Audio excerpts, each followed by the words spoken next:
Hi everybody, welcome back to the Gallagher Shots YouTube channel, and we are here this very fine Sunday morning for another starting 11 prediction.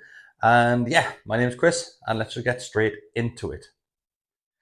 In goal, it's Nick Pope. He had absolutely nothing to do against Arsenal. Don't think he saved a single shot. There wasn't a shot coming at him. That was obviously thanks to the lads in front of him. Nick Pope, yes, he did collect the ball a few times, slapped at it, punched at it, caressed it a little bit, took it out for Nando's dinner date. But other than that, he had a nice quiet day against the Gunners. So Nick Pope starting in goal. Like I said, it was thanks to the lads in front of him. So we are going to go straight into the centre-back partnership. And as always, it is going to be Fabian Shaw and Dan Burn. We did hear from Eddie Howe, rumoured that Botman should be back at the start of next year, so the 2025 year. And I don't know, I think we're still away from Botman being match fit, match sharpness, up to speed with the game. So it's going to be Fabian Shaw and Dan Burn for a little while now, as long as those two are available. On the right-hand side, it's going to be Tino Livramento. Still an injury to trips as far as we are aware.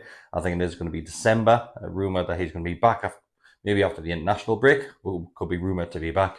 But yeah, Tino, he's looked decent in the last handful of games. He's shown spells throughout those games that he's got a lot to give. I know a lot of people are a big fan of Tino. I think once again there has been some question marks over him at the start of the season, but I think now he's starting to find his feet in that right back role. And yeah, looks really good going forward. Really, really good. So yeah, Tino in on the right hand side.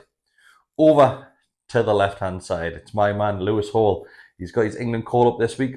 Thoroughly deserved as well. Had a fantastic game against Arsenal. Great games against the back-to-back games against Chelsea as well, his previous club.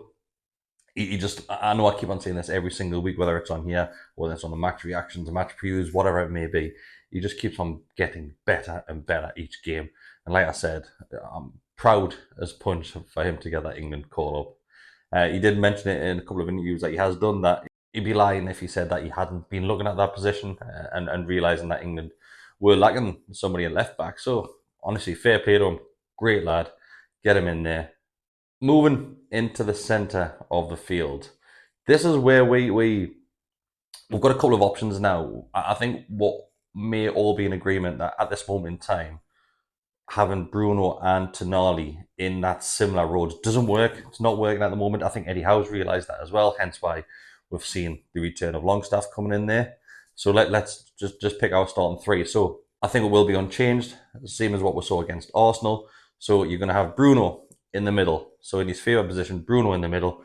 On the right-hand side, Longstaff coming back in, third consecutive game. Do you know what it is? I think now is the time that people need to start putting a little bit of respect on the Longstaff's name.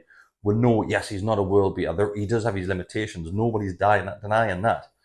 But what you are getting from Longstaff is something which one of those other available midfielders can't give.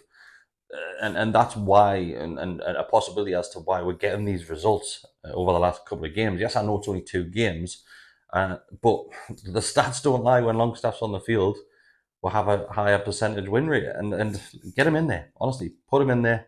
Like I said, it's just not working with Tonali and Bruno. To the left-hand side, it's going to be Joe Willock again. Joe Willock, yes, it would be a run of 3 games now. We know what can happen with Willock with his reoccurring injuries, and he does tend to come back for a handful of games. They miss a handful of games. But yeah, Joe Willock, he's looked great in that position on the left-hand side of the midfield, which means on the left-hand side, if Joe Willock's in the middle of the field, you know who's coming on the left-hand side. It's going to be Joe Linton.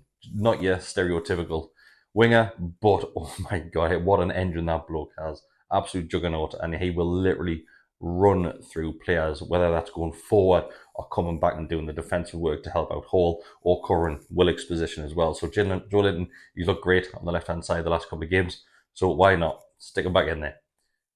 On the right-hand side, it's Anthony Gordon. Of course it's going to be Gordon. I know if you ask the question to Gordon, and probably to everybody else, his best position is probably on that left-hand side. But when it's working so well with Joe Willock and Joe Linton, you can't change that right now. So it's going to be Gordon on the right-hand side. And if he's delivering balls like he was for Isak against Arsenal, it's an absolute no-brainer. I would love to see more of that from Gordon. It's been a long time since we've had a winger that can just throw a ball straight in.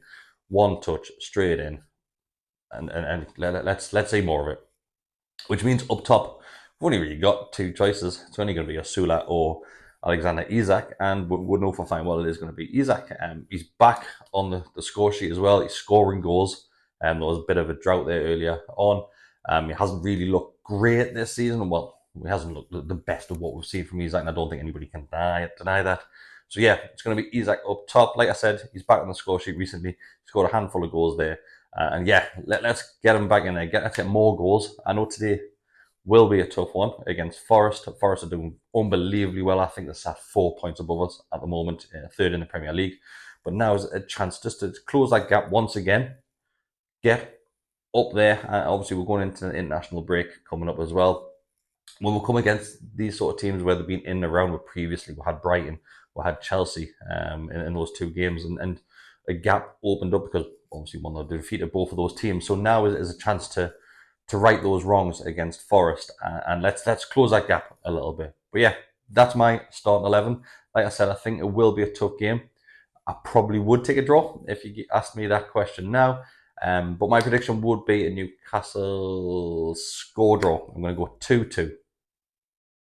Watch what he's doing, everybody. Don't forget to like the video, become a subscriber. It costs you nothing to do that. Has been a quick one for myself today.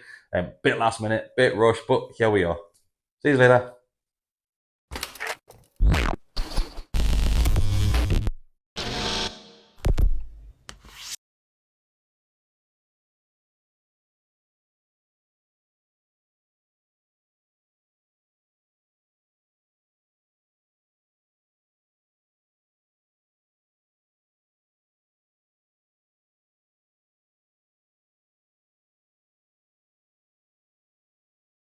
The stoppage time comes into play. But yeah, I think it will be Osula. So just to recap, Nick Pope in goal, centre-back partnership in Fabian and Dan Burn, left-hand side Hall, right-hand side Tino, midfield of Joe Willock, Bruno and Sean Longstaff.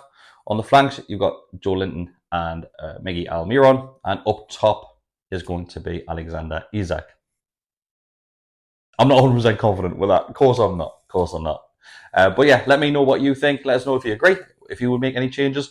Let us know what the score is going to be as well. Give me your predictions as well. We'll have had a match prediction go out as well with Joe and Nicholas, so make sure you jump into that. It's a 20-minute podcast just covering the game as well. So yeah, watch what you're doing. Don't forget to like the video and subscribe. See you later.